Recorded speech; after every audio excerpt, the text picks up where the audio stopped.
Hello, Dan Ringwald here for the Personal Power Project, and I am heading back into the closet about 3, maybe 4 days later after working through this water filter. So I just want to kind of give you a little results and update on how things are working. So let's take a bit of a surprise. Of course, I took off to Las Vegas a day after I put this all together. And just happened to get to Vegas on the 29th of September, which was the grand opening for the Las Vegas Sphere. And boy, talk about a lot of celebrities at that place. Got a chance to see all that stuff kind of going on. But in any case, while we were gone, my son called me up and said, "Hey, Dad, there's all kinds of black stuff coming out, and we lost our water pressure, and something weird's happening, and what do I do?" And I said, okay, I got just the solution for you.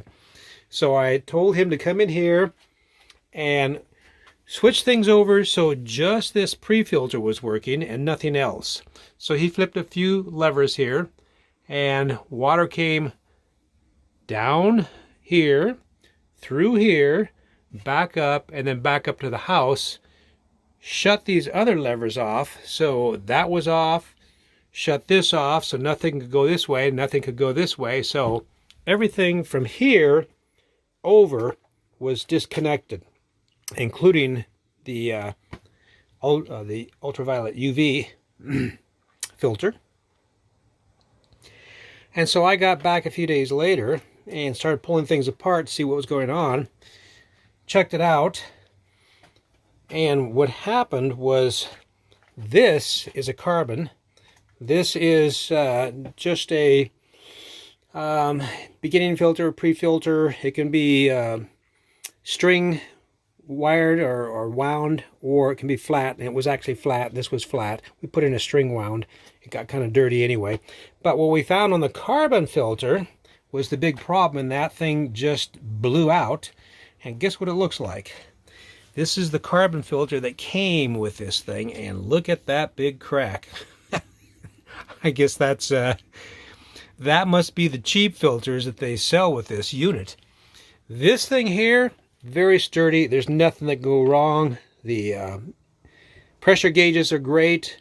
Everything in and out is great mechanically and all that. You can put whatever kind of filters you want in these things as long as they physically fit and they're designed to work in there okay.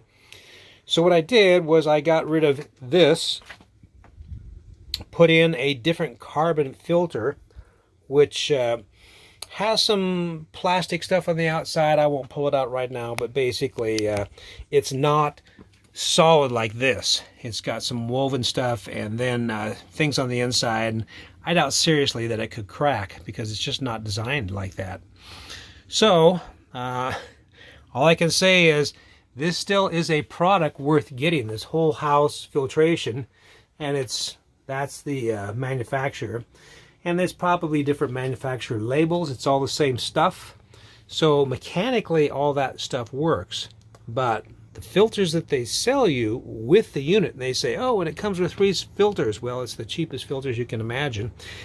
And so we'll get better filters in here. This is now a better filter. The other 2 are good enough. They're working great. We do still have some dirt coming in from our well in the pipes. And I think the pipes outside the house are probably coated with dirt from 30 years worth of stuff, and we're slowly flushing it through. This is picking it up. We're cleaning it out. So really, I would recommend, if you're going to be doing all this stuff, you have a pre-filter here that you can take this hose. We stick the hose outside and just kind of flush this thing out. But why not put a valve even before the pre-filter coming in, into the house? Go back outside the house, find out where your water feeds in. I pulled back the bushes here. This pipe right there with that lever is all the water going into the house. And nothing else goes into the house anywhere else. Everything else I've got outside of our house, water lines for the yard and everything, don't come from the house anywhere. They're all in ground outside. So it's, it's kind of separated to a degree from that point. But basically what I'm going to do is I'm going to pull out that lever right there, and I'm going to put a new one up there higher, so that I can crank the house off just for, you know, a few minutes, completely off. And then I'll have a hose bib there that's, you know, close to 1 inch or 3/4, whatever. And then I'll be able to just flush out that line. It'll have the most amount of pressure because we've got about 85 pounds of pressure coming from our water tank down to the house, because it's got to be that way for the sprinklers, you know, for the fire sprinklers in the ceilings. And of course we reduce it, and it gets reduced with the filters and all that too. But in any case, and that's probably why that thing split. It's probably too much pressure. I mean, if you look at the pressure that we have on these gauges, we're sitting here at about 70 on that one, 70 on that one. This one here looks like it's about maybe 60, 8, something like that. So, you know, this is way more pressure than most homes would have, and that's probably why that thing cracked and popped, or it's just cheap. But, you know, we've got filters in there that can handle that pressure now. So you're going to have to look at what you want to do with the pressure in your house, whether you really want that much pressure or not.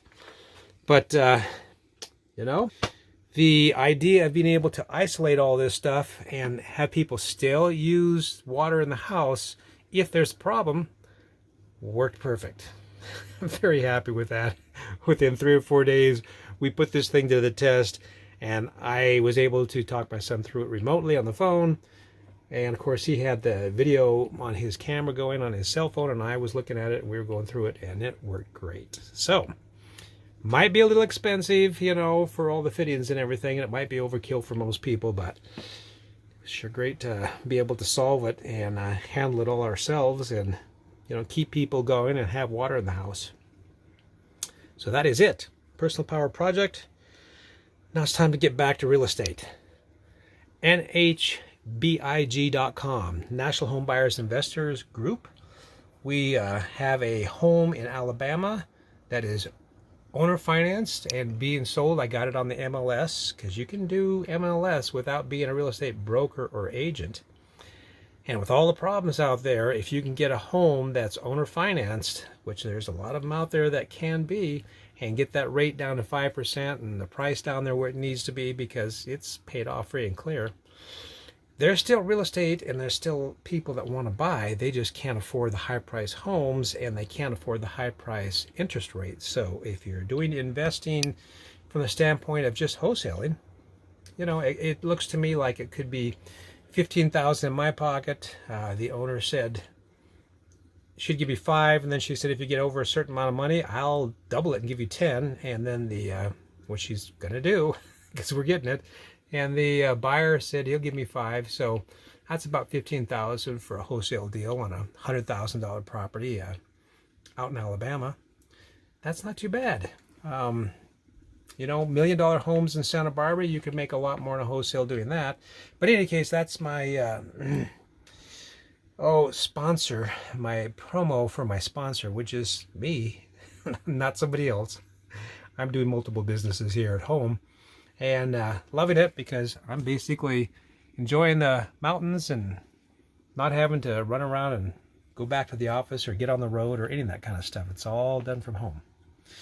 So give me a call or text, subscribe, a like, whatever, and be happy to consult with you and help you through whatever it is that you're going with as far as personal power, solar, all this stuff of fixing your house up to so it is sustainable and off-grid as much as you can be.